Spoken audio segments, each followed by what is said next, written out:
Hello guys, कैसे हैं आप सब। आई होप सब अच्छे होंगे, मैं भी अच्छा हूं। तो आज का जो मेरा टॉपिक है वो है कल्टीवेशन ऑफ एनारोबिस। ठीक है, इसको डिस्कस करने से पहले हम आप सभी से दिल से माफ़ी मांगना चाहते हैं। कई दिनों से मेरी वीडियो नहीं आए हैं। आज सभी एक कमेंट आता सर वीडियो नहीं आ रहे हैं, क्या हुआ क्या नहीं। तो मैं बता दूं, कुछ दिनों से मेरी तबीयत सही नहीं थी, इस वजह से वीडियो नहीं आ पा रहे थे आप तक। ठीक है, अभी मैं पूरी तरीके से सही हूँ और अभी के सुबह के 4 बजे मैं आप लोगों के लिए वीडियो शूट कर रहा हूँ। हो सकेगा तो 9 बजे से पहले ही वीडियो आ जाएगी। ठीक है, तो अगर आप लोगों ने मुझे माफ़ कर दिया हो तो चलो ये मैं अब इसको डिस्कस कर लेता हूँ। ठीक है, आई होप आप सभी ने मुझे माफ़ी कर दिया होगा, है ना। तो सबसे पहले समझते हैं कल्टीवेशन ऑफ एनारोबिस। तो इस टर्म से सबसे पहले आप आई होप वाकिफ होंगे कल्टीवेशन से। कल्टीवेशन मीन्स होता है ग्रो, किसी चीज़ को ग्रो कराना। अब यहाँ पे किसकी बात हो रही है? एनारोबिस बैक्टीरिया की। यानी एनारोबिस बैक्टीरिया ऐसे बैक्टीरिया होते हैं जिसको भी ऑक्सीजन की रिक्वायरमेंट नहीं होती, किस लिए? ग्रो करने के लिए, है ना।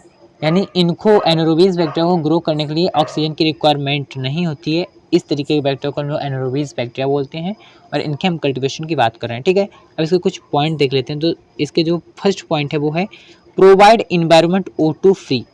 यानी इसमें क्या होता है, इनको हमें इन्वायरमेंट ऐसा प्रोवाइड करना होता है जो O2 फ्री हो, यानी ऑक्सीजन फ्री हो, जिसमें ऑक्सीजन ना हो, है ना। And the second point is remove any existing oxygen in the system or the medium and reduce oxygen the content of the culture media, है ना। यानी जो भी आप एक तरीके से सिस्टम या मीडियम यूज़ कर रहे हो, कल्टीवेशन ऑफ एनारोबिस, यानी एनारोबिस बैक्टीरिया को ग्रो करने के लिए जो भी आप एक तरीके से चैम्बर, है ना, या जो भी आप सिस्टम या मीडियम यूज़ कर रहे हो, उसमें जो ऑक्सीजन प्रेजेंट है, एक्सिस्ट कर रही है, उसको या फिर रिमूव कर देना या रिड्यूस कर देना। रिमूव मीन्स होता है बाहर कर देना, या फिर रिड्यूस मीन्स कम कर देना, है ना। ऐसे हम लोग एक तरीके से उनको इन्वायरमेंट प्रोवाइड कराते हैं, उनको कल्टीवेशन करते हैं। ठीक है, तो अब इसके कुछ मेथड्स हैं जिससे हम लोग ये काम कर सकते हैं कि उसको हम लोग रिड्यूस कर दें, है ना, ऑक्सीजन को, या फिर रिमूव कर दें।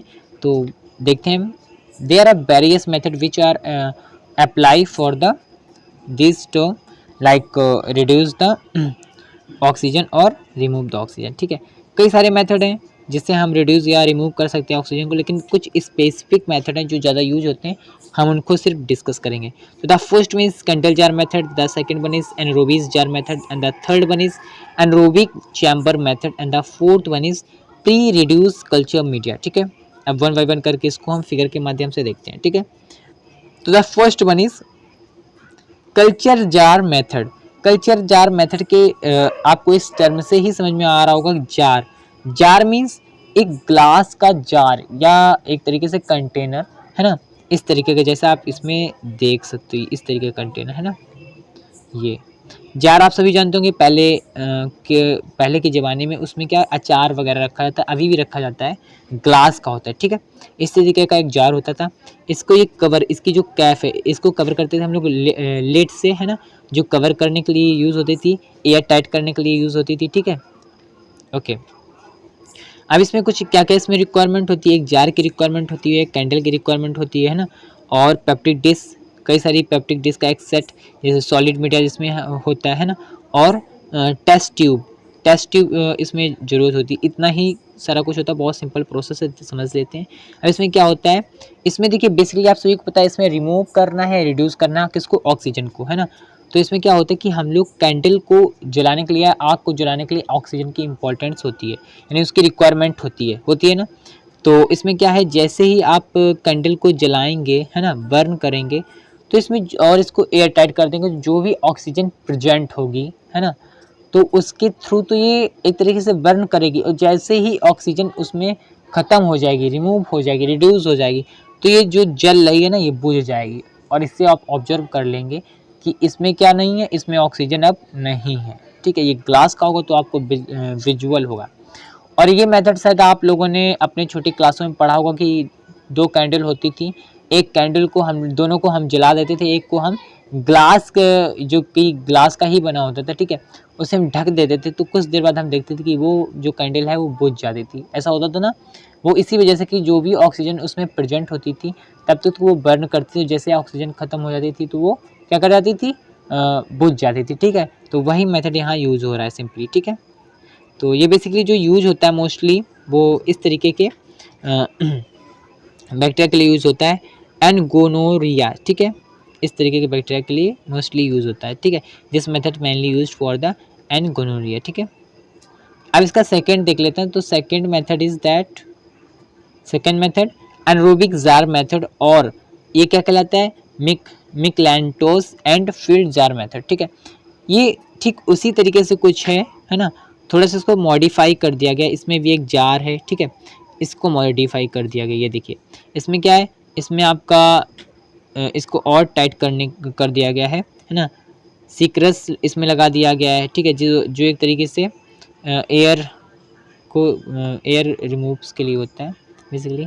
गैस आउटलेट, ये गैस को बाहर करने के लिए होता है। और जो सीक्रेस होता है इसमें हम लोग बेसिकली क्या है कि एयर को डाल भी सकते हैं, और ये जैसे दूसरी गैस को डाल सकते हैं, जैसे अगर CO2 की वैसे रिक्वायरमेंट होती है तो उसे हम CO2 डाल सकते हैं, बेसिकली ऐसा होता है, ठीक है।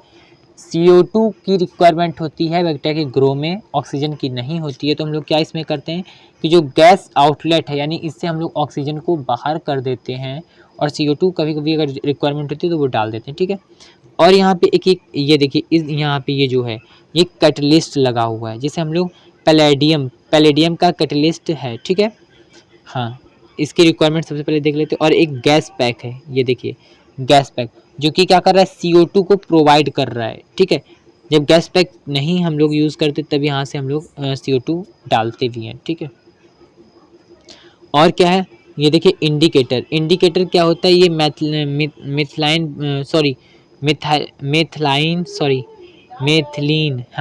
ब्लू होता है, मेथाइलिन ब्लू होता है, जो कि किसमें, वाइट में चेंज होता है, ठीक है। तो ये इससे हम लोग समझ सकते हैं, येलो कलर वैसे चेंज होता है ना। और ये जो है यहाँ पे सॉलिड मीडिया होती है, पेप्टिक डिशेस, तो इस तरीके की ये होता है। अब इसमें क्या है देखिए समझते हैं, इसमें क्या होता है, इसमें जो भी ऑक्सीजन प्रोवाइड होती है ना, तो हम लोग गैस पैक से, ये देखिए गैस पैक है ना, इससे हम लोग उसमें H2 और एक तरीके से देते हैं उसको। फिर ये क्या करता है, H2 प्लस O2 मिलके वाटर बन जाता है, और यही वाटर इसमें एक तरीके से वाटर जब बन जाता है तो उसमें क्या होता है कि जो O2 होती है वो रिमूव हो जाती है, और फर्दर इसमें बैक्टीरिया ग्रो कर सकते हैं, है ना। और इसको हम कैसे ऑब्जर्व कर सकते हैं, ये देखिए ऑब्जर्व कैसे कर सकते हैं, हमने यहाँ पे आपको इंडिकेटर बताया था ना, तो ये ब्लू कलर से किस में चेंज होता है, कलरलेस हो जाता है, कलरलेस O2 फ्लो इन्वायरमेंट हो जाता है, इसी से हम समझ जाते हैं। यानी इसमें इंडिकेटर हम लोग ये यूज़ करते हैं, इंडिकेटर को ये देखिए, तो ये मेथिलीन ब्लू होता है, तो मेथिलीन ब्लू जो होता है ये कन्वर्ट हो जाता है कलरलेस, यानी कलरलेस हो जाता है, तो हम समझ जाते हैं कि इसमें O2 अब नहीं है, और ये अब ग्रो के लिए, किसके, बैक्टीरिया के ग्रो के लिए फुलफिल है, ठीक है। अब जो थर्ड मेथड है वो है anaerobic chamber method. Anaerobic chamber method बहुत सिंपल होता है। इसमें क्या होता है, इस तरीके का एक ये चैम्बर होता है, जिसमें ग्लास टाइप की, जिसे हम लोग दस्ताना ही बोलते हैं, दस्ताना टाइप का होता है। इसमें हम लोग हाथ को बेसिकली इंटर करते हैं, हैंड ग्लव्स होते हैं, ये देखिए हैंड ग्लव्स टाइप का होता है, इसमें हम लोग हाथ डालते हैं, ठीक है, और फर्दर अपना काम करते हैं। और इसमें क्या होता है, कैटलिस्ट होता है, इसमें भी चैम्बर प्लेडियम का ही होता है, और गैस इनलेट होता है ना, O2 और H2, N2 गैस इनलेट इसमें हम लोग डालते हैं, एक्यूवेट करते हैं, ठीक है। यानी कि इसमें हम लोग गैस को इनलेट करते हैं, और ये ग्लव्स जो हैं इसमें अपने हाथ डाल के फर्दर अपना प्रोसीजर करते हैं, ठीक है। इसमें एक तरीके से जो भी CO2 होती है ना, और H2 इसको भी वाटर में चेंज कर देते हैं, या इसको रिमूव कर देते हैं, और इसमें हम लोग N2 गैस प्रोवाइड कर देते हैं। N2 और CO2 ये रिक्वायरमेंट होती है बैक्टीरिया ग्रो करने में, ठीक है। तो इसमें हम लोग N2 गैस को प्रोवाइड करके फर्दर अपना काम करते हैं, ठीक है। अब 4 जो है,